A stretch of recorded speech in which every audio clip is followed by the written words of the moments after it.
My name is Rachel. I'm just your average sophomore in college. My dad runs a hospital. My mom is a stay-at-home mom, and my younger brother and sister go to different high schools.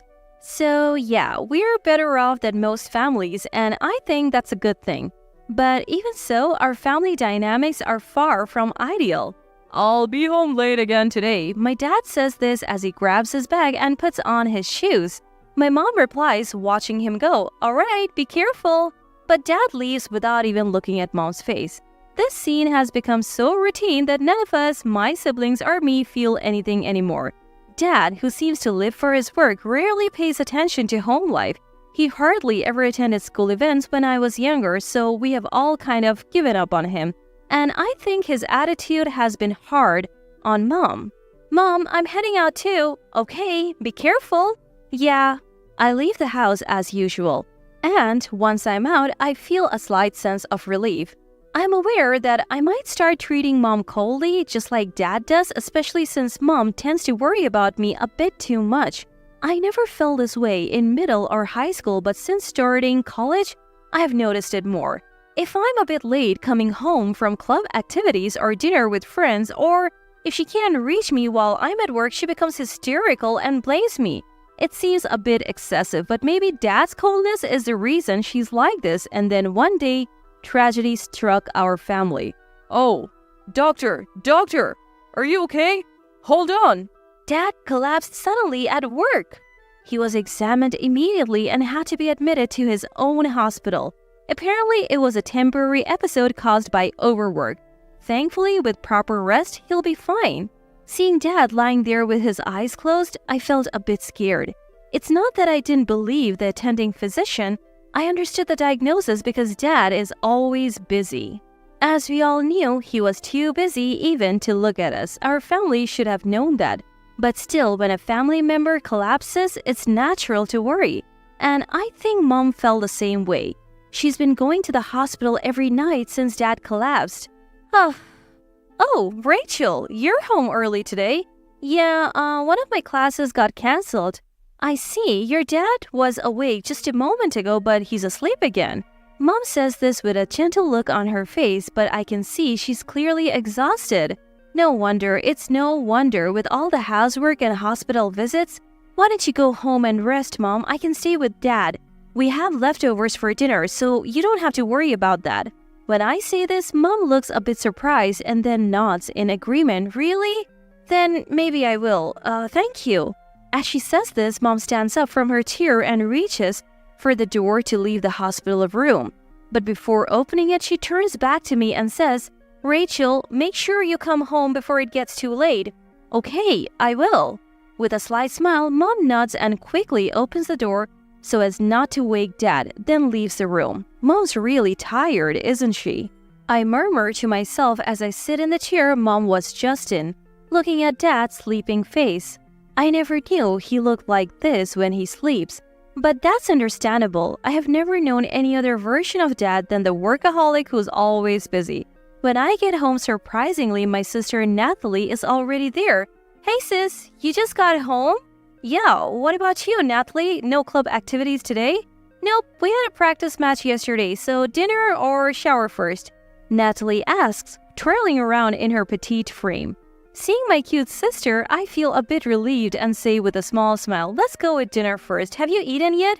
"Yeah, I already ate. Christian is probably still studying at school. He should be back soon, though." It's exactly 7 p.m. My brother Christian will probably be home around 7:30 at the earliest. "All right, change into your loungewear and come to the living room. I've prepared my special menu for today." "Didn't we have leftovers from yesterday?" "Yeah, but it felt a bit bland, so I made some salad and soup too." The table is set with yesterday's leftovers along with freshly made salad and soup. "Thanks, Natalie. It's delicious," I say with a slightly relaxed tone. Natalie washes the dishes with a slightly shy smile. "Where's Mom?" "She already went to bed. Didn't even have dinner. Is she not feeling well?" "I don't know. She was already asleep in her room when I got home, and there were no dinner dishes, so I guess she didn't eat. She must be really tired." "I see." I murmur, looking down at my dinner, searching for the right words. Then Natalie speaks up with a somewhat serious tone. Hey sis? Yeah, what's up?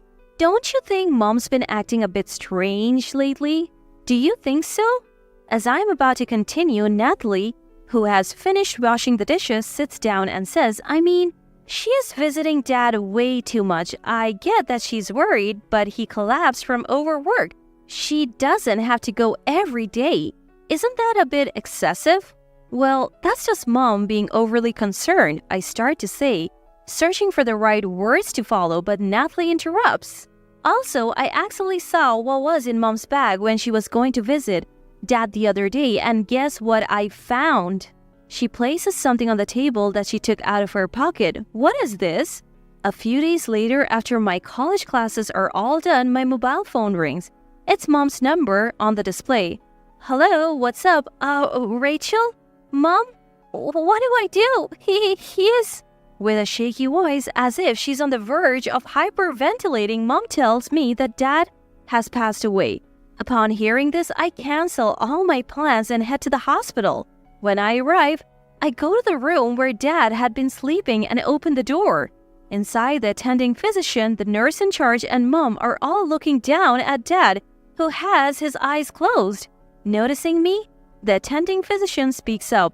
We're still investigating the details. This morning, the nurse noticed something was off when checking on him despite our best efforts. As he says this, both the attending physician and the nurse bow their heads to mom and me, tears in their eyes. Hearing these words, mom clings to dad's lifeless body, crying. I just keep looking at dad's face, which looks as peaceful as if he's sleeping. After a while, my sister and brother arrive. Both seem too shocked to speak or cry, listening to the doctor's explanation with a surprisingly calm demeanor. At the funeral that soon follows, a variety of people, including dad's relatives, attend. I'm surprised at how many people show up, likely because dad had been the director of the hospital. It feels like all these people had been a part of dad's life.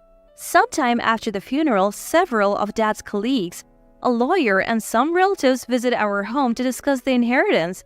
I happen to be home because my college classes are canceled, so although I'm not keen on it, I join mom for the discussion. The conversation is very subdued, mainly focusing on legal matters regarding the inheritance. In this solemn atmosphere, mom says, "My husband passed away peacefully. We will use his inheritance wisely." The room falls silent for a moment, but then all of dad's colleagues burst into inappropriate laughter. Both mom and I are at a loss for words.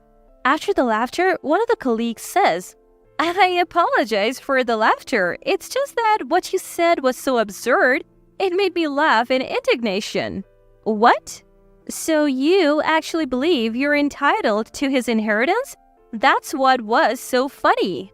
The colleague looks at mom with a calm gaze. Confused, mom replies, "What are you talking about? Of course I am. I'm his wife and he died from overwork."